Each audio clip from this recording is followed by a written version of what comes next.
नमस्कार दोस्तों, मैं वैश्विक कोरोना महामारी जिससे हर विश्व का प्रत्येक नागरिक भयभीत है, डरा हुआ है, इसके बारे में हम अपने परिवार को और खुद को कैसे बचाएं और किस प्रकार क्या प्रिकॉशंस करें कि हम इस बीमारी को बचते हुए देश और समाज को भी बचाएं।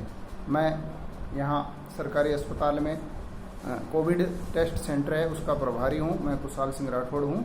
हम लोग कोविड की जो 19 की जांच है वो पेशेंट्स की किया करते हैं और जांच के दौरान हमारे पास हर प्रकार के पेशेंट्स आते हैं। इन पेशेंट्स को जब हम हैंडल करते हैं तो हमें एक विशेष प्रकार का SOP स्टैंडर्ड ऑपरेशन प्रोसीजर अपनाना होता है। वो प्रोसीजर हमें संक्रमण के खतरे को बचाता है, प्लस हमारा ये प्रयास रहता है कि हमारे जो हॉस्पिटल्स हैं उसके अंदर जो पेशेंट आए वो अन्य पेशेंट्स को इन्फेक्ट न करे और पेशेंट्स जो संदिग्ध पेशेंट्स आते हैं वो आपस में भी एक दूसरे को इन्फेक्ट न करें। इस प्रकार के हम व्यवस्थाएं करते हैं कि उनमें इन्फेक्शन न फैले। तो मेरा कहने का मतलब है कि इन्फेक्शन को कैसे रोका जाए इस बारे में हम लोगों से बेहतर कोई नहीं जान सकता। अब तक मैंने सैकड़ों कोविड-19 जांचें की है, तो मैं आपके भरोसे के लिए ये बताना चाहूँगा कि इस प्रकार के इन पेशेंट्स को हैंडल करने के दौरान हम बहुत ही सावधानी रखते हैं। हमें पता है कि कैसे संक्रमण से हमें बचना है और संक्रमण को कैसे रोका जाए। तो मेरे इस वीडियो को आप अंत तक देखें और ये वीडियो निश्चित रूप से आपके जीवन में परिवर्तन लाएगा, ये मेरा वादा है। जल्दबाजी में आप इस वीडियो को छोड़ के किसी अन्य वीडियो पे न जाएं। न तो मैं कोई प्रोफेशनल यूट्यूब का कोई चैनल चलाने वाला हूँ। मैं एक आम भारतीय हूँ जिसको अंदर ये पीड़ा है, ये दर्द है कि कहीं देश के अंदर ये कोरोना संकट ज़्यादा न बढ़ जाए। तो इस वीडियो को मेरे सबसे पहले ये निवेदन है कि इसको आप अंत तक देखें। जो महत्वपूर्ण बातें हैं वो स्टेप बाय स्टेप मैं आपको बताऊंगा। स्टार्ट में न कोई भूमिका बांधते हुए सबसे पहले मैं मेरा परिचय दूंगा। मैं कुशाल सिंह राठौड़, राजकीय अस्पताल बीदासर, जिला चूरू, यहाँ कोविड टेस्ट सेंटर का प्रभारी हूँ। मेरे पोस्ट का नाम TA है।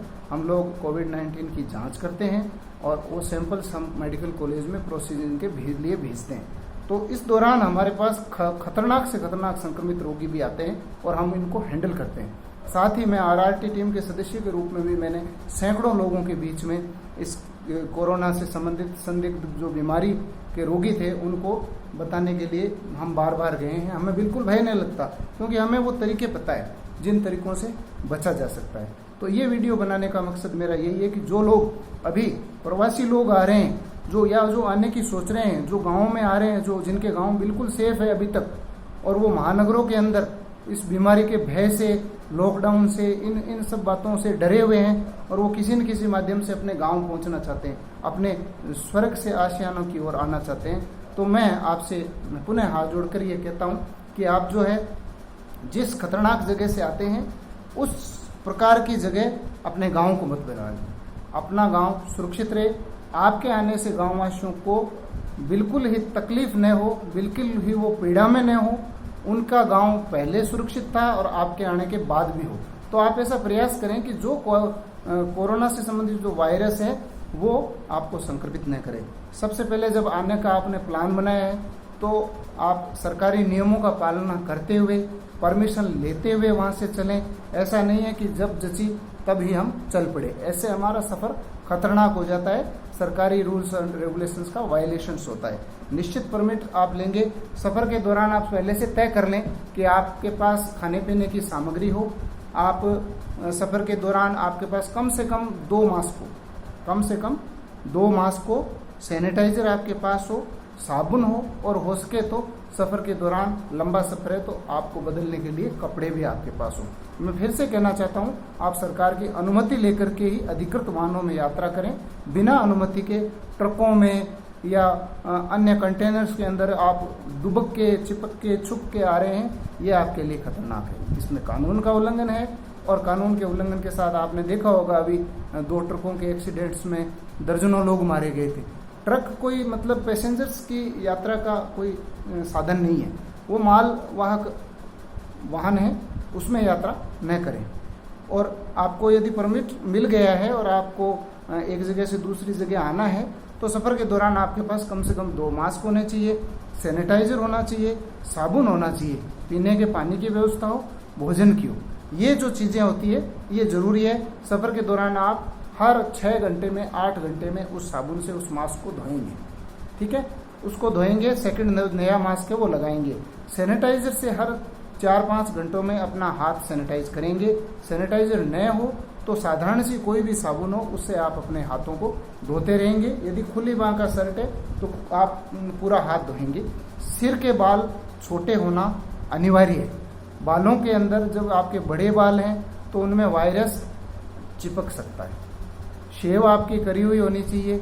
कपड़े आप सफ़र के दौरान, लंबा सफ़र हो तो बदलें।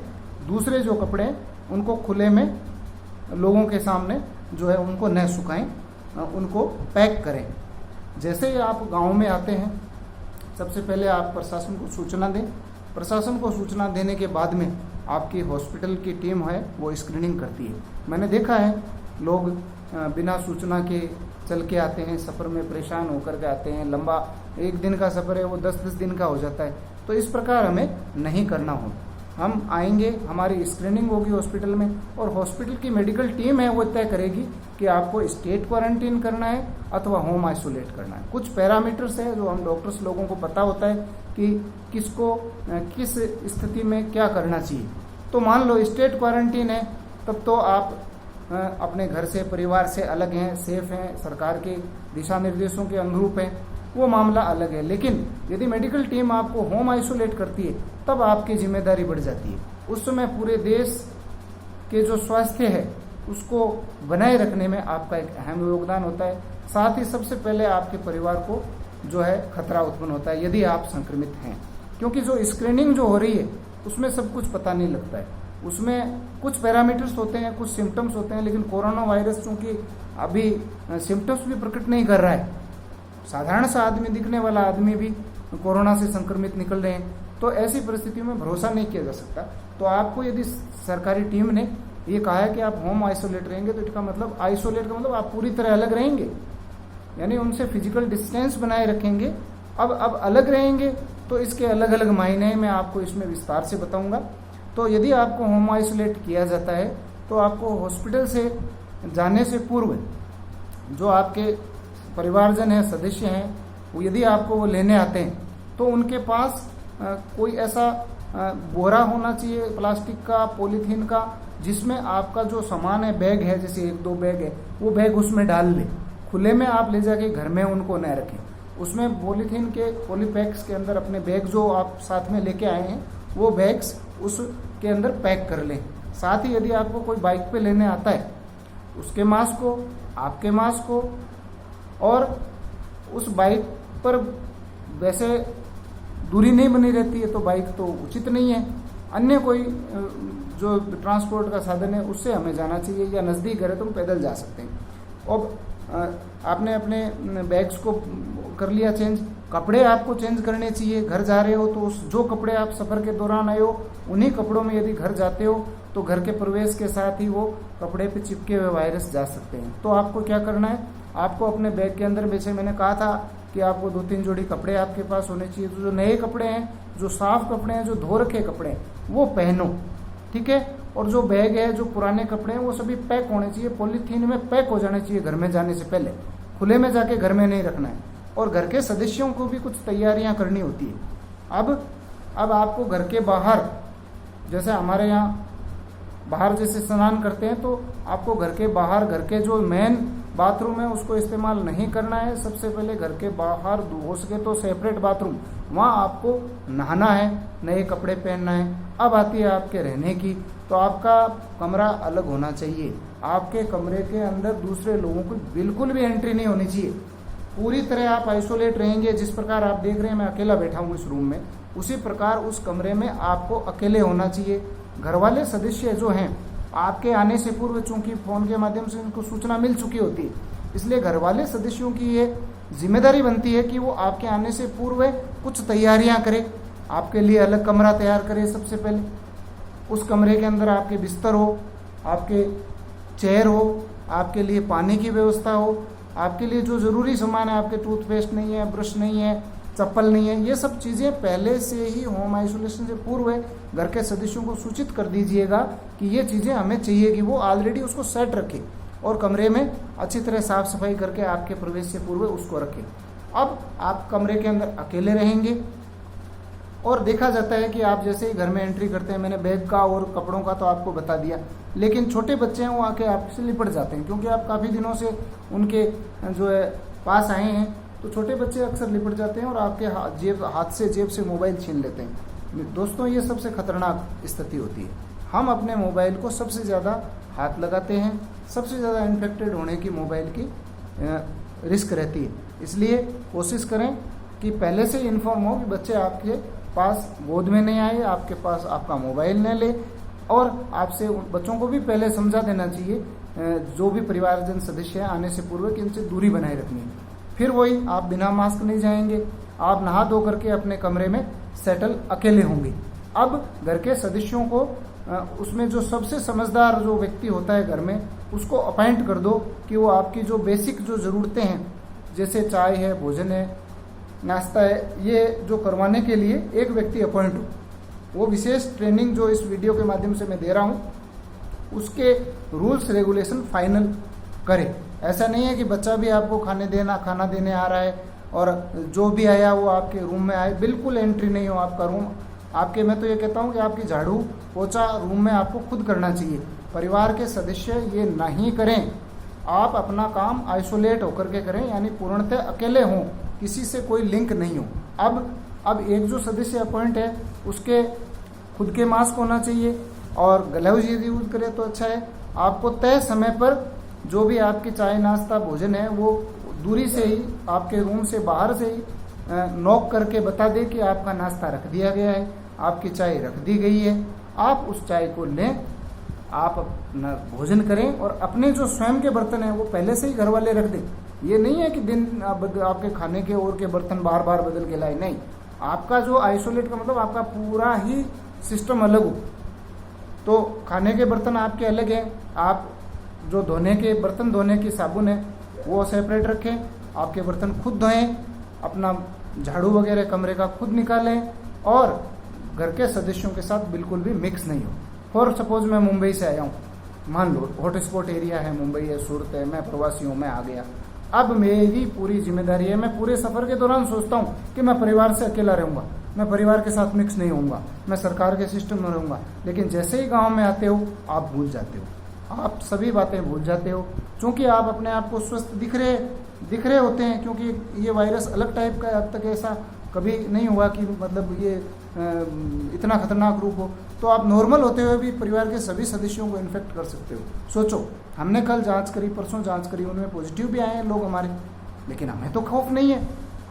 क्यों? क्योंकि हम आइसोलेट रह रहे हैं। मैं आपके सामने यदि ये वीडियो बना रहा हूँ, इस समय बिल्कुल कमरे के अंदर अकेला हूँ, मैंने लोगों की जाँच की है, मैं संक्रमण से नहीं डरता, क्योंकि मुझे वो ट्रिक्स आती है। मैं वो ट्रिक्स एक एक इस वीडियो के माध्यम से आपको बताऊंगा। आप इस वीडियो को छोड़े नहीं, पूरा देखें, अभी बातें काफ़ी बकाया है। अब आप चूंकि घर में एंट्री हो गए हो, मैंने बता दिया घर के सदस्य सबसे पहले क्या करेंगे आपके लिए तैयारी।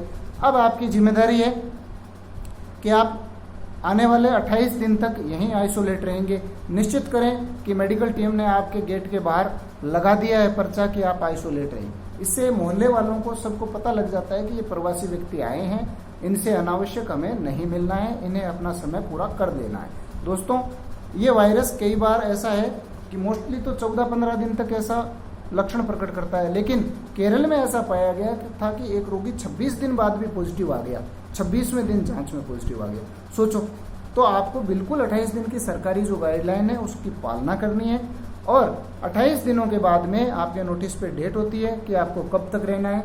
उसके बाद में आप सेफ हैं, कोई ज़्यादा आपको तकलीफ वाली बात नहीं है।